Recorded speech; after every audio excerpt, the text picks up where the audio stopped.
tu as la parole. Merci beaucoup Samantha, vraiment félicitations pour cette rencontre, merci de m'avoir invité. J'ai appris beaucoup de choses, ça m'a permis effectivement de pouvoir mesurer les efforts entrepris par la EFE, là, surtout sur ces 2 dernières années, pour accompagner le réseau. Et c'est assez encourageant tout ce qu'on a entendu, et puis c'est vraiment bien que la EFE prenne le temps de rendre compte de son action, de l'utilisation du budget dédié aux flammes. Et je trouve que ça a été fait de façon très transparente et c'est très apprécié. En plus, j'ai appris des choses. J'ai appris effectivement que l'idée du chèque flamme que nous avions voté en décembre 2021, à un moment où il y avait une vraie attente exprimée par le réseau flamme au Royaume-Uni. Et je vois Sophie, rendons à César aussi ce qui est à Césarine, et donc sa prédécesseur, Joël, qui avait exprimé pour les associations du Royaume-Uni ce besoin d'être accompagné en sortie de crise.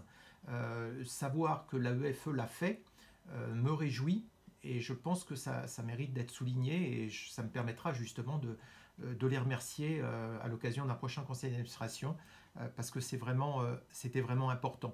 Alors, en fait, ma question posait sur un nouveau sujet dont on a parlé, qui est le pass éducation langue française, et dont on va parler puisque c'est maintenant inscrit au budget du programme 151, ce qui est l'aboutissement de ce que je demandais à la suite en soutien de l'expression des associations flammes du Royaume-Uni, donc d'avoir une véritable bourse pour apprendre en français pour certains élèves.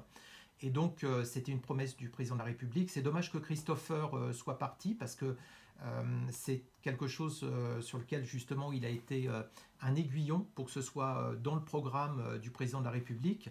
Et je sais, Samantha, qu'on est tout à fait en ligne sur ce sujet, donc je me sens très confort d'en parler comme ça, puisque, effectivement, c'est d'accompagner les parents qui n'ont pas forcément les moyens pour apprendre, pour je dirais, souscrire à ces cours de français. Ça peut être dans le cadre des associations flammes, mais dans mon idée, ça pouvait être aussi fait par les alliances françaises ou les instituts français. Et pourquoi je pose cette question? Je voulais poser cette question, c'est pour la EFE, parce qu'on va avoir Catherine Colonna en audition ce soir, et j'avais justement prévu de lui poser une question sur le sujet. Alors ça me permet, puisqu'il y a les gens de la EFE qui sont présents, voilà, d'en discuter avec eux, parce qu'ils sont dans le document budgétaire où il est dit que donc, la subvention qui entrera dans le programme 151 pour l'apprentissage du français sera versée à la EFE.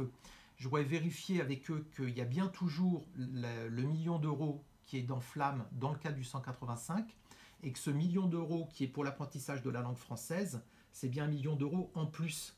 Ce n'est pas le million d'euros qui était dans le 585 qui passerait dans le pass éducation. C'est important pour moi de vérifier qu'il y ait bien 2 millions d'euros pour ça, et pas en fait que ce soit pas ce déplacement que ce soit pas un déplacement. C'est important si vous avez des éléments, parce que c'est le pass. Olivier, pardon, on demandera au ministre des précisions sur le sujet dans quelques jours, parce que je crois que là pour le coup, on risque sinon d'anticiper peut-être des engagements ou d'être un peu dans l'hypothèse. Si tu en es d'accord. Hein. Non, mais je vais poser la question ce soir à la ministre. Mais je voulais savoir si pour l'AEFE, pour eux, il aura été donné un élément, puisque c'est un élément budgétaire. Donc savoir est-ce que c'est bien prévu pour eux dans leur esprit que le pass éducation langue française, c'est bien 1 million d'euros en plus pour l'apprentissage. Le ministre belge te fera justement des annonces prochainement. Donc c'est pour ça qu'on va lui laisser peut-être la primeur.